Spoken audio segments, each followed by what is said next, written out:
So we're just driving past Uranium Point, which is where samples of uranium were found in 1950, not too far away from the Pike River, same area as the Knoll, kind of back here onto the National Park. Basically, in recent years, they've done an incredible amount of surveying this region and found that not only has it got uranium and other material such as iron sets, which are radioactive, but it's got titanium, it's got barium, it's got gold, it's got basically all the things you need for all your ultra technology. Now, the West Coast Council, the Regional Council, if you look at their feasibility planning or strategic planning index, you'll see that there's a notation for a feasibility study for a SEZ, or a special economic zone. Now, what is an SEZ? An SEZ is kind of like, well, a special economic zone is what they're doing in China, where they can say, oh, no, forget all the environmental rules, we need the minerals, so we're just going to go in there and rip up the environmental rules. So they'll be able to allow, like, mine, international mine.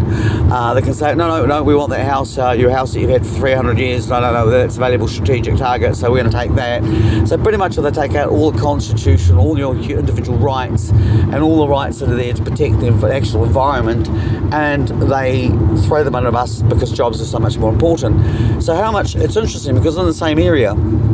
Operation Carabo had an exercise with a fictional island called Picaria, which fell upon economically hard times, and basically the military called in to put down the disenfranchised and disalienated people who weren't happy with the situation versus those who thought this is a wonderful way to create jobs.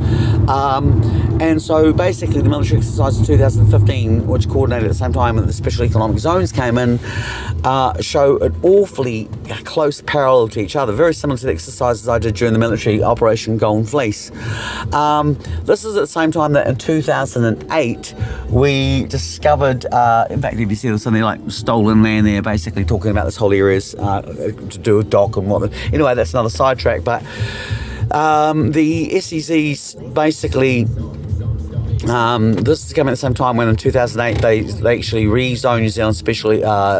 economic exclusion zone, so it now goes all the way up to virtually all the way to Tonga, virtually all the way to Antarctica, halfway out to Australia and halfway out to Chile, and that area is basically any minerals in that we are now, that's New Zealand's territory. This came at the same time, 2017, that they discovered that New Zealand's actually not a country, it's actually a continent. Bet you haven't heard about that on the news, but go and look me up if you think I'm lying, because I'm not, I'm telling you the truth. 94% of New Zealand actually sits under the water as part of this continent called Zealander, which is one of the highest concentrations of minerals in the country. These are the sort of things that we should be talking about at election in terms of what this means for jobs and for the future of the country, who's going to get those royalties, how they're going to be maintained, how we're going to balance up between putting